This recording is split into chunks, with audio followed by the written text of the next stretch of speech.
Okay, so we're going to have a little look at factors and multiples. We're going to start with factors. Now factors fit in, so that means numbers that fit in nicely, wholly to a particular number. Okay, so no decimal places. So we're thinking of 10 first of all, factors or numbers that fit into 10. Now 1 is a factor of all numbers. The number itself, 10, is also a factor. 10 goes into 10 once. Then any other times tables or numbers or pairs of numbers that you think can multiply to make 10. So we could have 2 and 5, okay? Now some people would prefer to write them in a logical order, so 1, 2, 5 and 10.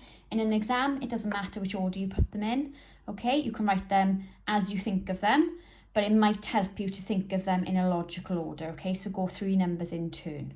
Let's have a look at the next one. So factors of 18, so all numbers are fit into 18. So we'll start with 1.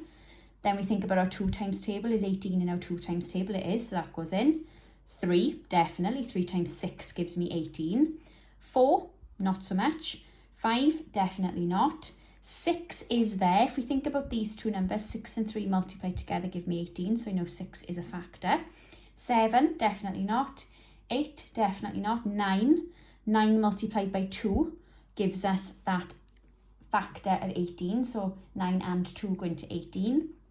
10 definitely doesn't, and if we think about the next few numbers, 11, 12, 13, 14, 15, 16 and 17 all don't go nicely into 18, and the last number that does is 18. So you'll notice that the factor can't be bigger than the number itself, it has to fit in, okay? So the highest factor of 18 will always be 18. If we have a look at the next one, factors of 25. Now 25 is a special type of number, it's a square number, and we will talk about that more in a few weeks' time. That means it comes from the same number multiplied by itself. So factors of 25, we'd have 1, 5, 5 multiplied by 5 gives us 25, and also 25. So you'll notice there's only got 3 factors, there's an odd number of factors, whereas normally we have 6 there, we have 4 there, we normally have an even number of factors unless it's a square number, okay? Because 5 and 5 go into 25, so we don't have to write the number 5 twice.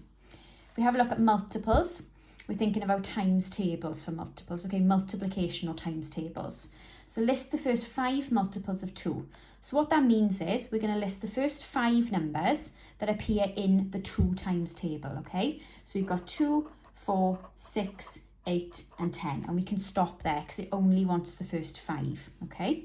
Next one, list 3 multiples of 10. So that's 3 numbers that are in the 10 times table, and we can choose any 3 numbers. Now to me, I'm going to choose the first 3 because that's logical. If you wanted to, you could choose, okay? And it doesn't have to be in an order either. You could pick, for example, 40, 60 and 70. It doesn't really matter what order you put them in as long as they're all inside the 10 times table.